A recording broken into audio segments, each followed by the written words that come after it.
Nothing could have prepared Heartland fans for the tragedy that struck in Season 19, Episode 2. A moment so heartbreaking, so life-changing, that it brings the entire family to its knees. Tim Fleming, gone forever. But what truly shattered viewers was not just his death, but how it forced Lou and Amy to face a truth they had been avoiding for years. A truth that would either heal the family or break it apart for good.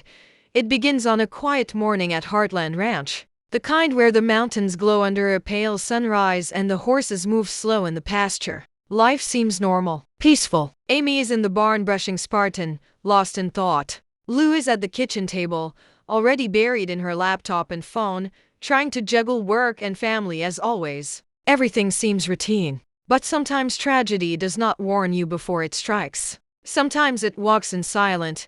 Jack steps into the house holding an envelope in his hand, his face pale and unreadable. Lou looks up and senses something is wrong, but she brushes it off at first. Jack has always carried the weight of this family, and she assumes it must be a ranch problem. But when he looks at her not with anger, not with stress, but with heartbreak, her world pauses. Outside, Amy finishes up with Spartan before heading to the house. She notices Jack's truck still running in the yard. Strange, Jack never leaves his truck running. She walks faster. The closer she gets to the house, the more uneasy she feels, like her body already knows what her mind hasn't yet heard.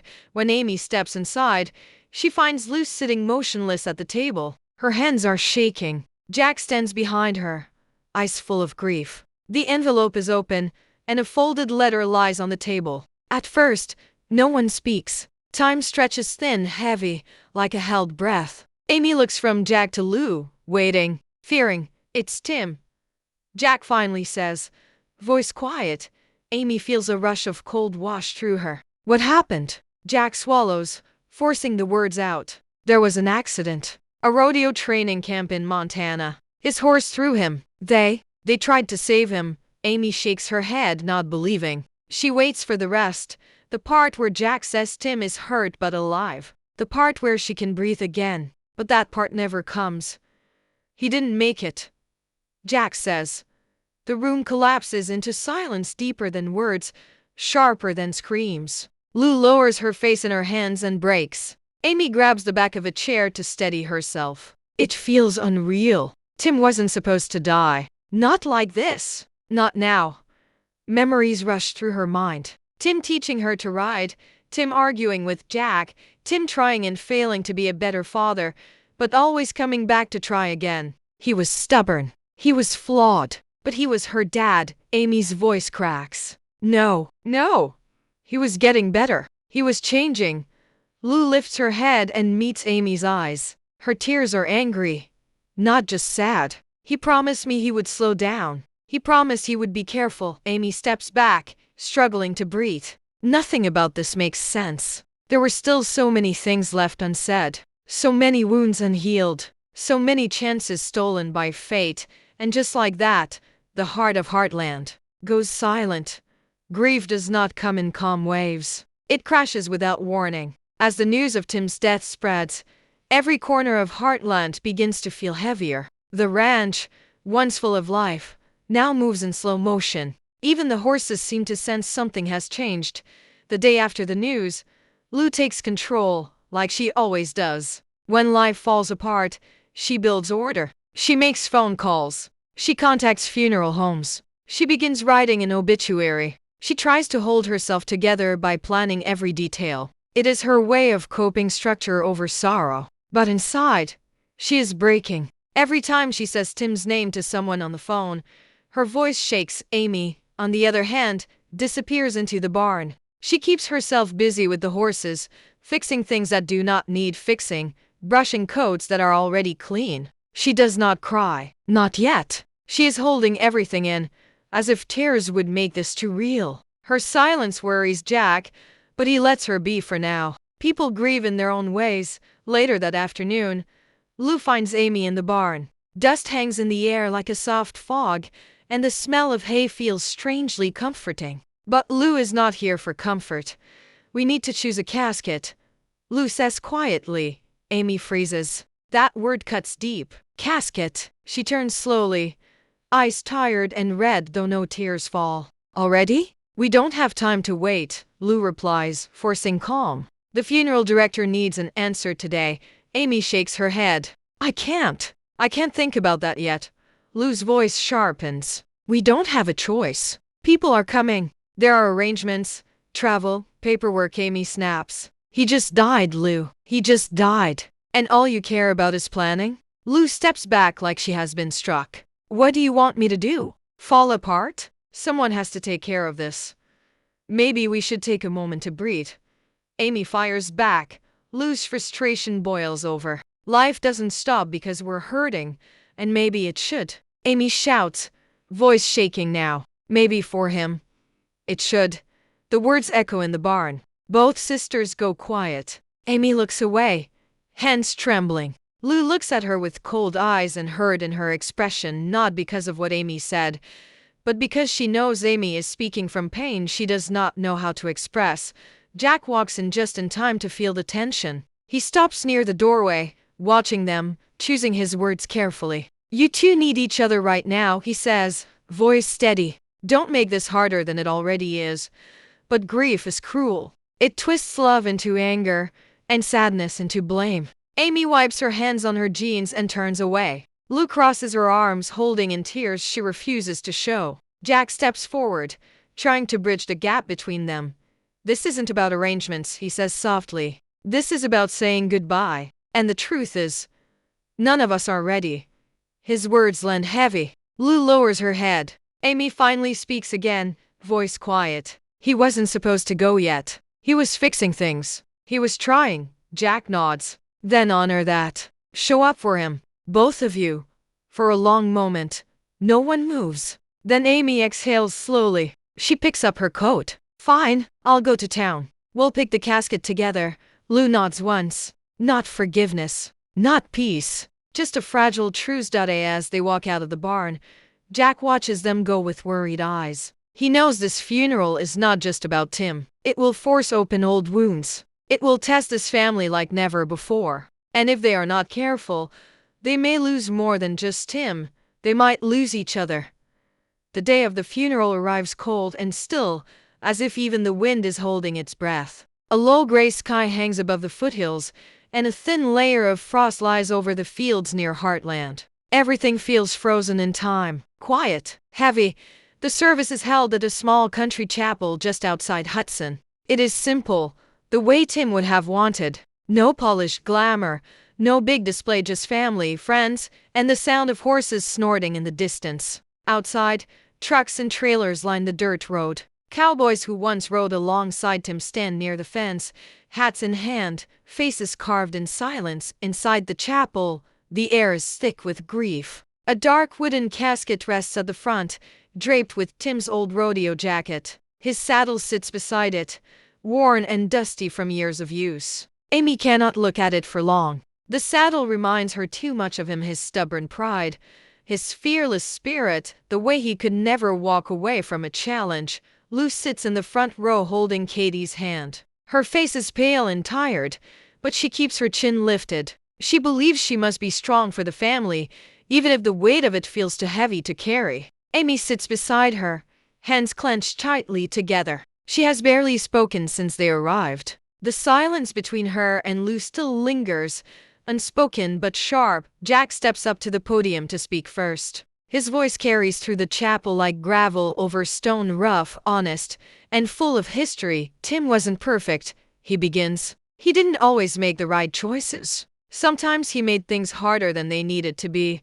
A small, broken smile flickers on Jack's face. But he showed up. Every time. When it mattered most, he was there. For his family. For his daughters. For Heartland. People nod. Some wiping their eyes. Memories drift through the room like passing shadows. Jack glances at Amy and Lou before continuing. He fought his demons, and sometimes they got the best of him. But he never stopped trying to be better. That's who Tim Fleming was, the man who never stopped trying. Jack steps back, and the silence that follows feels endless. Lou stands next. Her breath shakes as she unfolds a piece of paper, but halfway through she sets it aside, choosing honesty over prepared words. My dad was not easy to love, she says. He pushed people away. He made mistakes. Mistakes that hurt. Her voice cracks, but she keeps going. But he also tried to make things right. And I want to remember him for that. For his effort. For his heart. For the way he never gave up on us. Even when we gave up on him. She wipes her eyes and looks at Amy. A small olive branch. Then comes the hardest moment, the one everyone has been waiting for.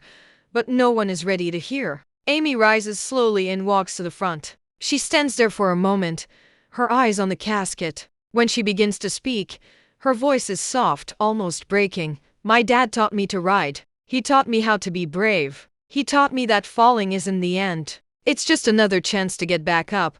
She pauses. But what he didn't teach me was how to live without him. A hush falls over the room. I wasn't ready to say goodbye, she continues. I thought we had more time. I thought we would fix everything. But maybe that's the truth about life, we don't get time. We get moments. And I wish I had more of them with him. Tears slip from her eyes at last. She doesn't wipe them away. She lets them fall, raw and real, with a shaking breath. She looks at the people gathered. He was my dad, and I loved him. I hope he knew that. No one moves. No one speaks. It is the purest stillness, grief shared by all. But outside the chapel, the wind begins to stir, as if carrying the message of a man who left too soon but loved with everything he had. As the service ends, people move slowly toward the exit of the chapel, whispering condolences and memories as they pass by the casket. The sky outside has shifted, clouds breaking just enough for a pale light to shine through. It is not warm, but it feels like a quiet sign of peace. Lou and Amy stand together, greeting friends and neighbors. Their words are polite, but their hearts are somewhere far away. Jack stays close, steady as always, a silent anchor for the family. The funeral may be over, but the hardest part of grief is what comes next, what happens after everyone goes home and the world expects you to return to normal, just when it seems the day is coming to a close. Clint, an old friend who once worked with Tim at rodeo youth programs, approaches Jack. His expression is uneasy, as if he has been holding onto something he isn't sure how to say. Jack, Clint begins, pulling an envelope from his coat. Tim asked me to give this to you. If anything ever happened to him. Jack looks at the envelope, stunned. It is sealed, Tim's name scribbled across the front in rough handwriting. For a long moment, Jack does not move. He doesn't want this. He doesn't want a final message from Tim, because that means accepting he's really gone. What is it? Amy asks, stepping forward. Clint shakes his head. I don't know. He just said it was important. Said it wasn't for anyone else to see until, well, now. Jack takes the envelope, staring at it like it might shatter in his hands. Lou watches, tense. Amy gently places her hand on Jack's arm. You should open it. Jack nods once and carefully breaks the seal. Inside is a handwritten letter and a small, folded document. Jack begins to read, his eyes moving slowly over the words. With every line, his face changes: sadness, regret, then something else. Confusion, worry. What does it say? Lou asks. Jack doesn't answer right away. He reads the letter again, as if trying to make sense of it. Then he looks up at Amy and Lou, voice unsteady. It's from Tim, he says softly. But this isn't just a goodbye. Amy feels her chest tighten. Then what is it? Jack holds out the letter. He left us something, and he wants us to find it. Lou frowns. Find what? Jack opens the folded document. It is a land deed, a legal paper, stamped and signed. But the name on the deed makes everyone freeze. Why does Dad have a deed to land in Montana? Lou asks. Jack shakes his head. He bought it months ago. Amy steps closer, reading over Jack's shoulder. But why didn't he tell us? Jack holds up the last page of the letter. There are only 5 words written there, underlined twice in Tim's handwriting. The truth is out there. Silence stretches between them. A cold breeze cuts through the open chapel doors. The truth about what? Amy whispers. Before Jack can answer, Caleb walks in, face pale. He looks straight at Amy. You all need to come outside, he says. Now. Something in his voice chills the room. Jack folds the letter and slips it into his pocket. Amy and Lou exchange a worried glance before following Caleb out the door. What they see waiting outside is something none of them expected: a man leaning against a truck near the road. A stranger, watching them, waiting. When he lifts his head, the shock hits Amy and Lou like a storm. Jack's jaw tightens. Caleb finally speaks. He says, he knew Tim, and just like that, Tim's death is no longer just tragedy, it becomes a mystery. A mystery that could change everything the Heartland family thought they knew. The cold wind sweeps across the parking lot outside the chapel as Amy, Lou, Jack, and Caleb step toward the mysterious stranger. He doesn't move, doesn't speak. He just watches them with a calm, unreadable expression. He is tall, maybe in his late 40s, dressed in worn jeans and a dark jacket. The kind of man you might see at a rodeo or a ranch, rough around the edges but controlled. There is something familiar about him, but none of them can place it. Jack is the first to speak. You knew Tim? His tone is steady, but there's a warning underneath it. Jack protects his family like a wolf protects its den. The stranger nods once. Yeah, I knew him. Amy steps forward, eyes searching his face. Who are you? He hesitates a moment before answering. Name's Cole Turner. The name hangs in the air, but it means nothing to anyone. Lou glances at Amy, confused. Caleb watches carefully, his body tense beside them. Jack narrows his eyes. Never heard of you. Cole gives a slow nod. You wouldn't have. Tim wanted it that way. Amy stiffens. Why? He takes a breath and looks at the mountains, like he's deciding how much to say. When he finally speaks, his voice carries a quiet storm. Tim and I worked together years ago, long before he came back to Heartland. Back when he was still trying to figure out who he was. Lou crosses her arms. So what does that have to do with now? Why show up today, of all days? Cole looks at her, and for the first time his expression softens. Because he asked me to. Jack frowns. He asked you to come here. When? Cole glances back at his truck, the weight of the answer heavy on his shoulders. A few months ago. He said if anything ever happened to him, I'd know when to come, and I'd know what to bring. Amy's heart sinks. What do you mean, bring? Cole reaches into his jacket and pulls out a small leather notebook, worn and weathered from years of use. He holds it out, but not to Jack, not to Lou. He offers it directly to Amy. This belongs to you, he says. Amy hesitates, then slowly takes it from his hand. The second her fingers touch the leather, she knows. This was Tim's. She recognizes the feel of it, like the lasso rope he used to hold while teaching her to ride. She opens it carefully. Inside are pages filled with Tim's handwriting. Notes, dates, names, places, secrets. Her voice shakes. What is this? Cole watches her, unreadable. The truth. Jack steps in, voice sharp. Truth about what? Cole doesn't blink. About why Tim bought that land. About who he really was. About what he was trying to protect. Lou frowns, confused. Protect from what? Or who? Cole studies the family for a moment, then says something that makes all of them freeze. He didn't tell you, did he? Amy looks up slowly. Tell us what? Cole's voice drops. Tim wasn't planning to retire. He wasn't slowing down. He was preparing for something. Something big. Something dangerous. The air tightens around them. A quiet fear settles in Amy's stomach. Heavy and cold. Jack steps closer. What are you saying? Cole meets his gaze. I'm saying Tim didn't just die in an accident. He pauses. I'm saying I'm not sure it was an accident at all. The wind hits harder now. But no one moves. The funeral is over, but their story with Tim is not. And as Amy clutches the notebook to her chest, she understands one thing clearly. This is only the beginning. Back at Heartland Ranch, the air feels different. It is no longer just heavy with grief. Now there is tension, suspicion, questions waiting in every corner like shadows that refuse to disappear.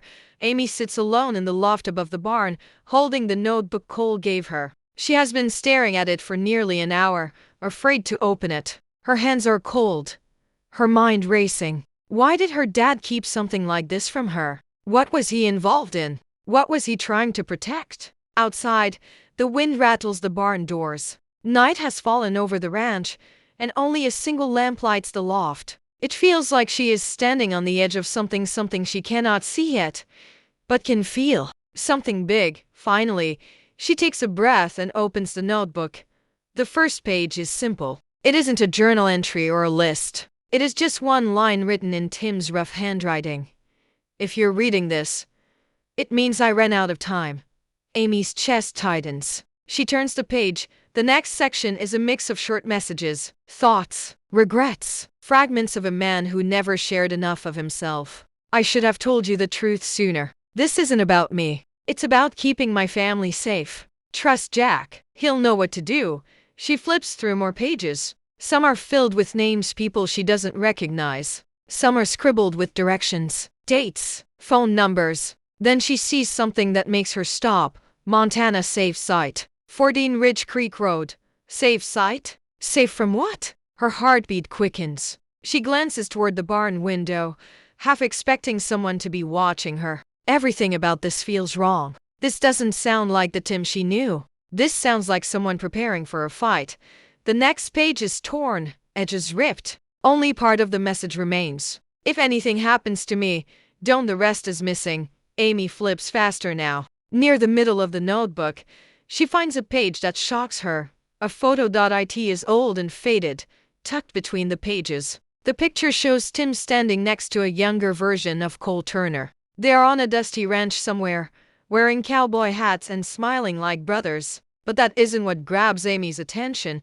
The real shock is the person standing between them.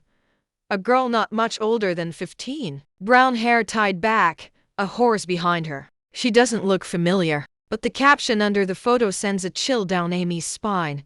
Keep her safe. She doesn't know. Amy stares at the picture, frozen. Who is the girl? And what doesn't she know? Her mind spins. Was this girl someone Tim was helping? Protecting?